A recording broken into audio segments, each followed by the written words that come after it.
Hello, everybody, and thank you for tuning in to the weekly report. More billions to Ukraine as America falls apart.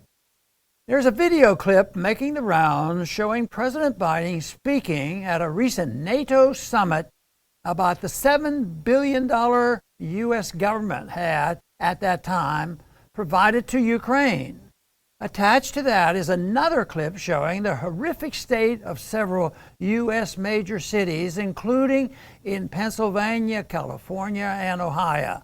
The video of American cities is shocking. Endless landscapes of filth, trash, homelessness, open fires on the street, drug-addicted zombies.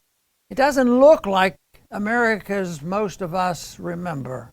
Watching Biden bragging about sending billions of dollars to corrupt leaders overseas, with American cities looking like bombed out Iraq or Libya, is U.S. foreign policy in a nutshell. The Washington elites tell the rest of America that they must promote democracy in some far-off land. Anyone who objects is considered in league with the appointed enemy of the day. Once it was Saddam, then Assad and Gaddafi. Now it's Putin. The game is the same, only the names are changed.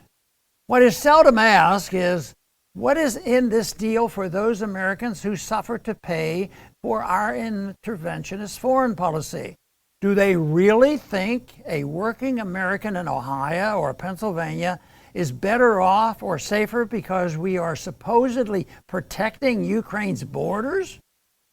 I think most Americans would wonder why they aren't bothering to protect our own borders.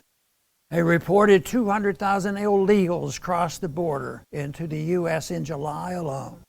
You can believe they are learning quickly about the free money provided by the U.S. government to illegals.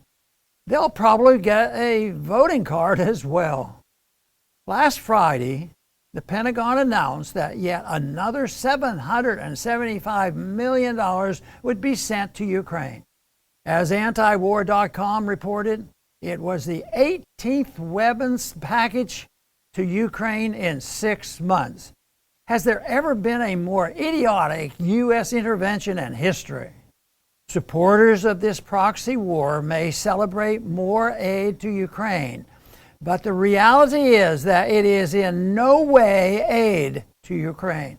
That's not how the system works. It is money created out of thin air by the Fed and appropriated by Congress to be spent propping up the politically connected military-industrial complex. It's a big check written by middle America to rich people who run Raytheon and Lockheed Martin. Americans watch their budget being stretched to the limit while the Beltway fat cats loosen their belts to continue enjoying the gravy train. Bloomberg reported earlier this summer that inflation is costing the average American household more than $5,200 this year. Inflation is a tax on middle class and poor Americans. The wealthy, like those who run Raytheon and Lockheed Martin, always gets the new money first, before prices go up. The rest of us watch as the dollar buys less and less. As Washington salivates over fighting Russia in Ukraine, the rest of America feels like we're becoming Zimbabwe. How long until it takes $1 trillion for a loaf of bread? Will there be a run on wheelbarrows? There's a way out. It's called non-interventionism. The war in Ukraine was caused by the U.S. regime change in 2014 and the neocon insistence that Ukraine join NATO. The State Department and CIA thought it was a great victory to overthrow the elected government. But meanwhile, the rest of us get the bill. No NATO and not one more penny for Ukraine. Thanks for listening.